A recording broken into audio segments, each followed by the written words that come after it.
ඒ වගේම තමයි අපි අද කියනවා අධිකරණයට අත තිබ්බ හැමෝටම ඉතා ඉක්මනින් ගෙදර යන්න වෙලා තියෙනවා. ඒක ලෝක සත්‍යයක්. ඒ නිසා ඒ සත්‍යතාවය ලංකාවටත් උරුමයි කියන එක අපි මතක් කරනවා. අපි දැක්කා මේ අසිත නිරෝෂන් කියන ජාතික ජනබලවේගයේ අර රැල්ලට අහුවෙච්ච 159 දෙනා අතර ඉන්න එක්කෙනෙක් පාර්ලිමේන්තුවේදී නීතිඥ සංගමේ ගරු සභාපතිතුමාට චෝදනාවක් ලඝු කරා රජීව් අමරසූරිය සභාපතිවරයාට. දැන් එතුමා පැහැදිලිව කියන රජීව් අමරසූරිය පුළුවන් නම් වරප්‍රසාද වලට හැංගිලා පාර්ලිමේන්තුවේ එම්.එස්. ෆර්නෑන්ඩෝ කෙනෙක් නොවි එළියට එන්න කියලා. එළියට ඇවිල්ලා ඒ ප්‍රකාශය කරන්න කියලා රජීව් අමරසූරිය මැතිතුමා අභියෝග කරලා තියෙනවා. කාටද මේ අසිත නිරෝෂන් කියන කඩුවෙල පාති සභාවේ හිටිය മന്ത്രി කෙනෙක් ඉස්සර බයිසිකලෙන් පාති සභාවට ගියේ කඩුවෙල මිනිස්සු බලන් හිටියා. එයා බස් එකේ බත් පැකට්ටයක් බැඳගෙන පාර්ලිමේන්ත යනවා බලන්න. අන්න මේ මොහොත වෙනකොට එයා කඩුවෙල මිනිස්සු කියනවා සුපිරි වාහනයක දෙන්නෙක්වත් දාගෙන පාර්ලිමේන්ත යනවා කියලා. ඒ අසිත නිරෝෂන්ට අපි කියනවා පාර්ලිමේන්තුවේ වරප්‍රසාද වලට හැංගිලා නීතිඥ සංගමේ සභාපති රජීව් අමරසූරිය මැතිතුමාට කරපු චෝදනාව කෂේරුවක් තියෙනවා නම් විජේවීරගේ පක්ෂයෙන් ආපු සමාජිකයෙක් නම් කරුණා කරලා ඔය දියවන්නාවෙන් එළියට බහැලා පාරේ කියන්න කියලා ඔබතුමාට අභියෝග කරලා තියෙනවා. ඒ අභියෝගය බාර ගන්න. ඇයි තමුන්නාන්සේ ඔය ඛේදවාචකයට මුහුණ දුන්නේ? ඔය මුහුණ දුන්නේ තමුන්නාන්සේලාගේ නායකයා නිසා.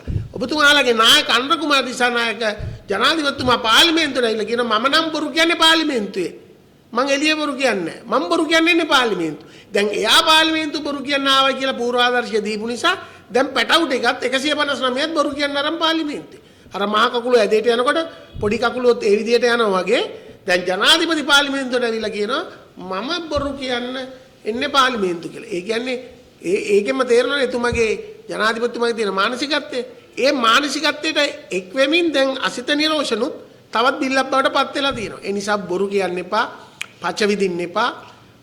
එතුමා වෘත්තිකෙක්, අපි දේශපාලන පක්ෂ. ඒ නිසා මේ ඔබතුමාලා පළාත් සභා ඡන්දේ තියන්න කල් දානවා සිංහ ටෝක් දුන්නා දැන් බලු කෙන්දිරි දැන් පළාත් සභා ඡන්දේ ගැන වචනයක් කතා කරන්නේ දැන් ඒ මදිවට ඇවිල්ලා පළාත් සභා ඡන්දයක් කියනවා.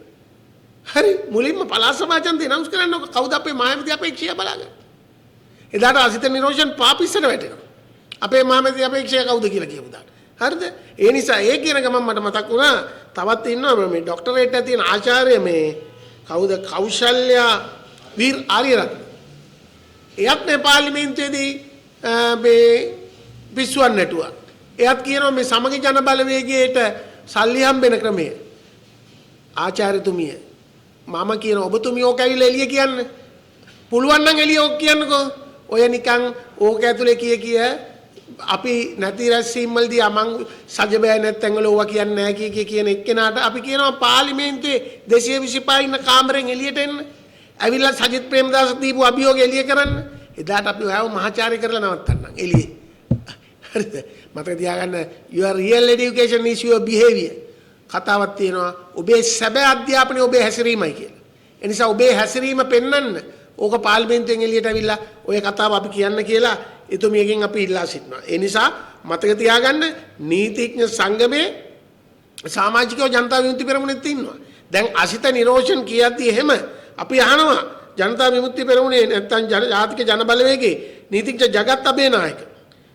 ජාතික ජන බලවේගයේ තව ඉන්නවා අකලංක උඩවත්ත නීතිඥවරයා. හේමක සේනානායක, ජනක අධිකාරී, ධනුෂ්කි ලියනපඩ බැඳි, සුසන්ත දොඩාවත්ත අධිකරණය හර්ෂණ නානායක්කර අපි යන ඕගොල්ලෝ සමාජිකයෝ නීතිඥ සංගමේ කියන්න දැන් අපිට කියන්න මොකද්ද අසිත නිරෝෂන්ට ඇතිච්ච රෝගේ?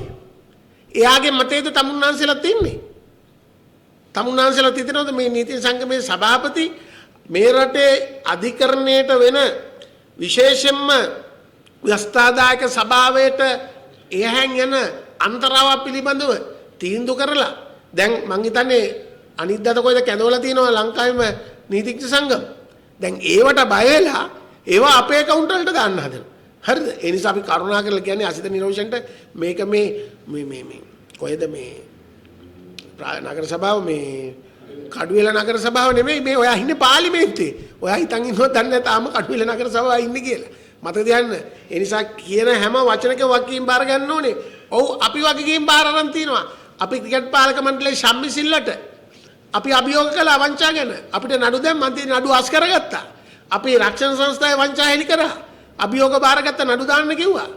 අපි සැප්තැම්බර් මාසේ 24ට ඉස්සෙල්ලා 2024 කූට ලේඛන ගැන වසන්ත සමරසිංහ ලිපිගුණ මම මාධ්‍යයට පෙන්නුවා. දෙහිවල නගර සභාව පිටිපස්සේ ගොඩනැගිල්ල කූට ලේඛන හදලා වරගත්ත හැටි. නඩු වාර්තා කිව්වා අංක කිව්වා. අන්තිමේදී ගල්කිස්ස අධිකරණයේදී නඩුව ගියා. අන්තිමේදී අග ඒ ගල්කිස්ස දිසාධිකරණයේ විනිසුරුතුමියට ට්‍රාන්ස්ෆර් එකක් හම්බුනේ. දැන් මේවා අපි මැරලා ඉපදිලාද? දැන් මේවා ගැන කතා කරන්නේ ඒගොල්ලන්ට මතක නැහැ. ඒ නිසා අපි කියන්නේ බොහොම පැහැදිලි මේ රටේ 17 වෙනි ව්‍යවස්ථා සංශෝධනයෙන් අපි කරපු දේ තවත් ශක්තිමත් කළ 19 වෙනි ව්‍යවස්ථා සංශෝධනය හරහා ස්වාධීන කොමිෂන් පිටෙව්වා. ඊට පස්සේ අපි ව්‍යවස්ථාදායක සභාව හැදුවා. ඒකට ස්වාධීන 3 දෙනෙක් දේශපාලනින් නැති. ඒක තමයි අරගලේ අරමුණ උනේ. දේශපාලනයට සම්බන්ධ නැති මිනිස්සු සම්බන්ධ කරගන්න කියලා මේ ප්‍රතිපත්තිනේ තීන්දුව ගන්න. එතකොට ව්‍යවස්ථාදායක සභාවේ 3 දෙනෙක් ඉන්නවා දේශපාලන පක්ෂ වලට අයිති නැති අය. ඒගොල්ලෝ තමයි ජනාධිපති දෙන නම සුදුසුද නැද්ද කියලා තීන්දුව කරන්නේ. එතනට තියෙන බලය එතනින් එළියට ලඝු කරගන්න හදනවනම් 22 වෙනි ව්‍යවස්ථා සංශෝධනය කරා අපිට ආරංචි දැන් ඊයේ ජනාධිපතිතුමා කැබිනට් මණ්ඩලයට දාලා තියෙනවා කියලා මේ යෝජනාව. ඔව් ගේන්නකෝ. දැන් ඕක ගෙනාලා කෙටුම්පත් කරලා පාර්ලිමේන්තුවේ පළවෙනි වර කියවන්නකෝ. එතකොට අපි එන්න. ඊට පස්සේ බලමු මේක අපි අභියෝගයට මේ යෝජනා අභියෝගයට ලක් කරන නඩුව කවුද ශ්‍රේෂ්ඨ අධිකරණය අහන්නේ කියලා. අපි බලමු කවුද අග්‍රවිංශකාරතුමාට විරුද්ධව තියෙන නඩුව අග්‍රවිංශකාරතුමාම අහනවද? එහෙම නැත්නම් ඒක කණ්ඩායමක් කමිටුවක්පත් කරලාද? කවුද මේ බෝඩ් එක? අපි ඒ ඔක්කොම බලගමු. නැත්නම් අනුර කුමාරට පුළුවන් ද ජනමත විචාරණයකට යන්න? අපි ඒ සියල්ලටම සෝදානම්. හරිද? මේ රටේ දෙවෙනි ප්‍රශ්න ඕකද කියලා අනුර කුමාර දිසානායක මහත්තයා හිතන් ඉන්නවනම් අන්න එතුමාට ප්‍රශ්නයක් නැහැ. ඒ නිසා අපි කියන්නේ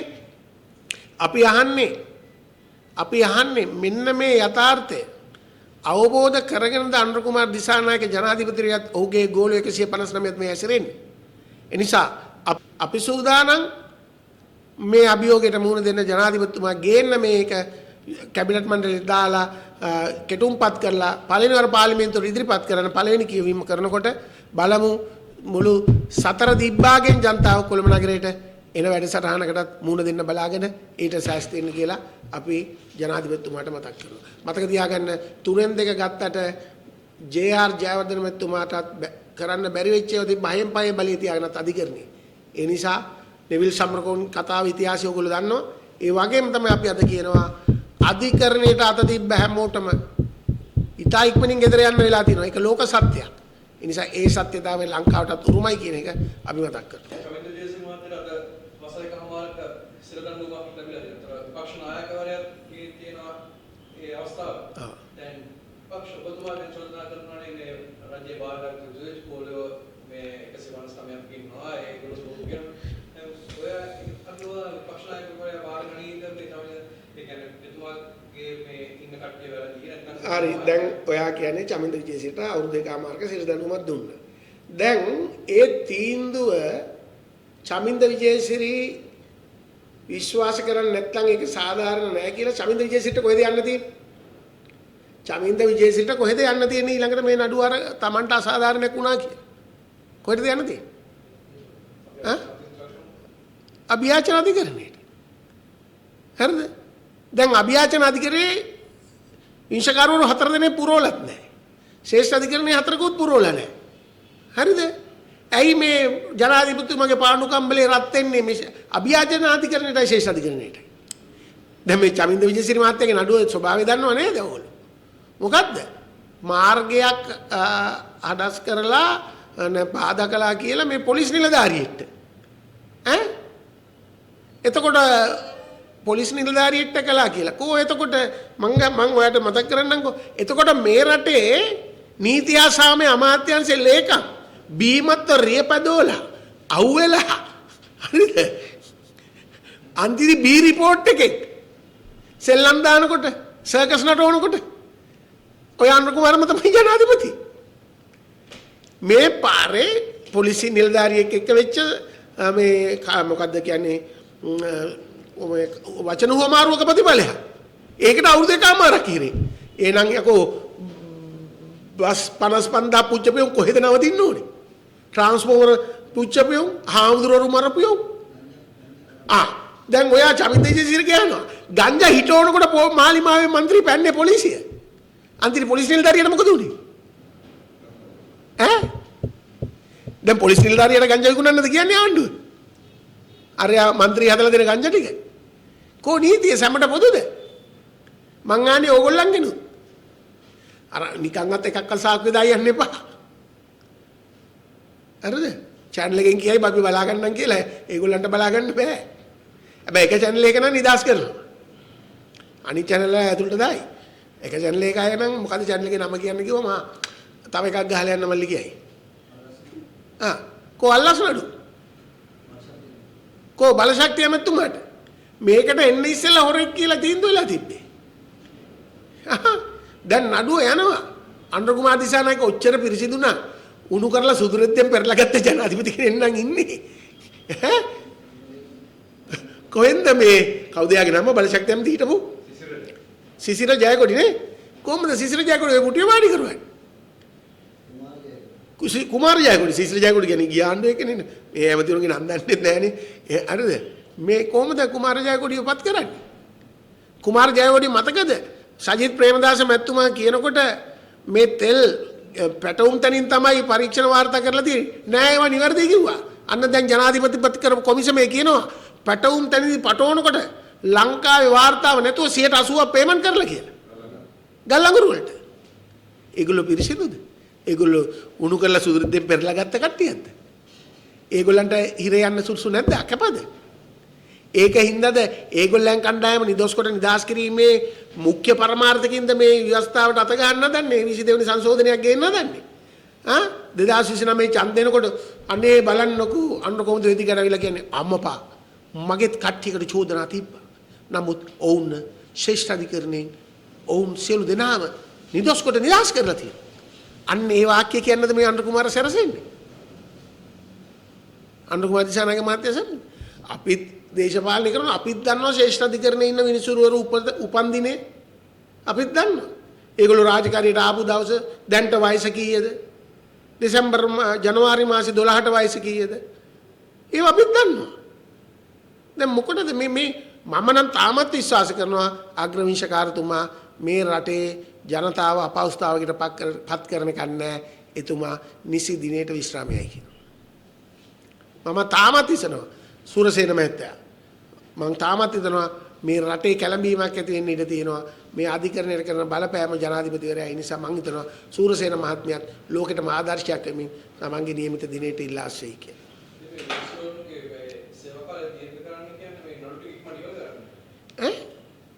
මොනවද නඩු ඔය අහන නඩු කොහෙද අහන්නේ කියන්නකෝ මට ඒගොල්ලෝ ඉල්ලන්නේ ශ්‍රේෂ්ඨ අධිකරණයේ අභියාචන අධිකරණේ. ඔයා අහලා තියෙනවද ඔය එක නඩුවක්වත් ඒවේ අහනවා. පාස්කු නඩුව අහන්නේ කොහෙද? පාස්කු නඩුව අහන්නේ කොහෙද? කෑකොට නොකෑකොට ලොකු කොට කන්න සිතු කොට වරද නුඹේ කොට ගස්ස ගස්සා නොයන් රැවුල් කොට. ඕක තමයි අපිට කියන්න තියෙන්නේ.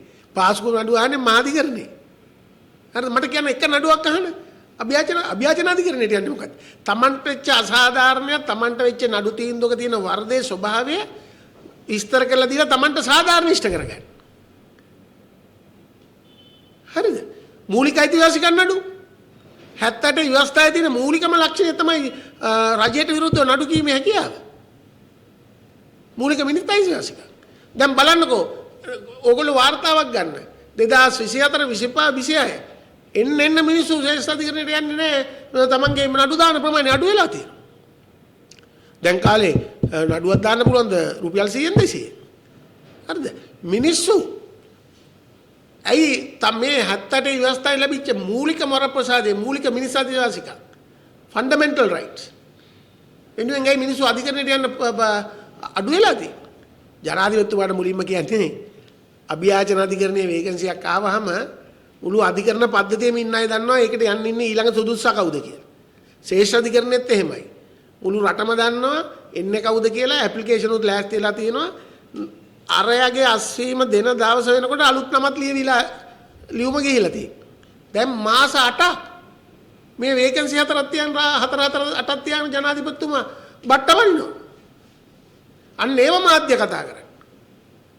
අනුර කුමාර 3න් 2ක් ඉල්ලුවේ නෑනේ. 3න් 2 ඉල්ලපු අනුරගේ මොකද්ද ලස්සනට පෝසත් ජීවිතයක්ද මොකද්ද පොතේ කිසි තියෙනවනේ අධිකරණය ගැන වෙනම තියෙන කාරණා 16ක්.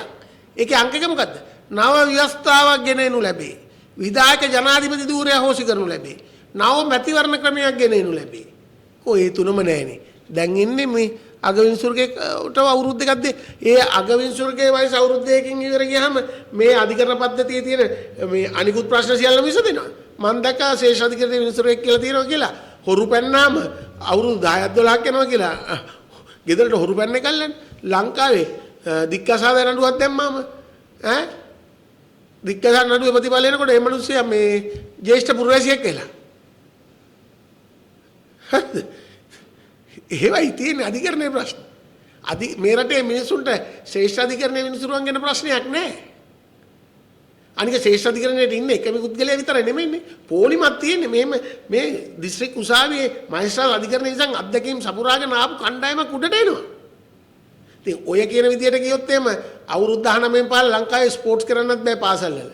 ඊට පස්සේ කියේ මේක 20 කරලා දෙන්න බැරිද අපේ පුතාට නෙක්ස්ට් ඉයර් කැප්ටන්සි එක කරන්න පුළුවන්. මේ වගේ කතාවක් නෙමෙයි. මේ ඇවිල්ලා ස්කූල් අන්ඩර් 19 නේ තියෙන දන්නවනේ 19න් පාල.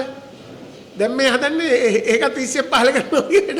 ඒ කියන්නේ අපේ පුතා නෙක්ස්ට් ඉයර් ගහන්න සෙට් කරලා දෙන්නකො. අපේ පුතා නෙක්ස්ට් ඉයර් ගැහුවාම අපේ ටීම් එක දිනනවා. එහෙම නෙමෙයි හිතන් ඉන්නේ. ඔව් අන්ඩර් හිතන් ඉතින් ඔයාගේ ටීම් එක දිනනවා කියලා නෑ අන්ඩර්. ඔයාගේ ටීම් එක පරාදයි. දැන්ටමත් ඔයා පරාදයි. අපි සූදානම් ඔබත් එක්ක ඒ තරගෙට ඉන්න ඔයා පරාදයි. තව තියෙනවා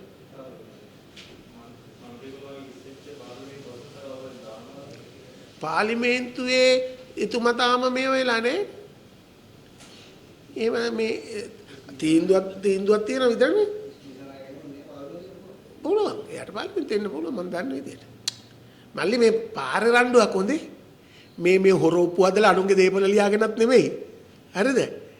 මේ එහෙම නැත්තම් මොකද්ද මේ ලංකාවේ හාල් අතිරික්තයක් තියෙනකොට ඉන්දියාවෙන් හාල් ගෙනහල්ලා දැන් අපිට බියර් හදන්න කියනවා වගේ කතාවකුත් නෙමෙයි. மத்தක තියාගෙන මේ පාර වෙච්ච රණ්ඩුවක් හොඳේ අවුරුදු දෙකමාරකට மேலதிக செய்திகளுக்காக எமது யூடியூப் தளத்தை சப்ஸ்கிரைப் செய்யுங்கள்.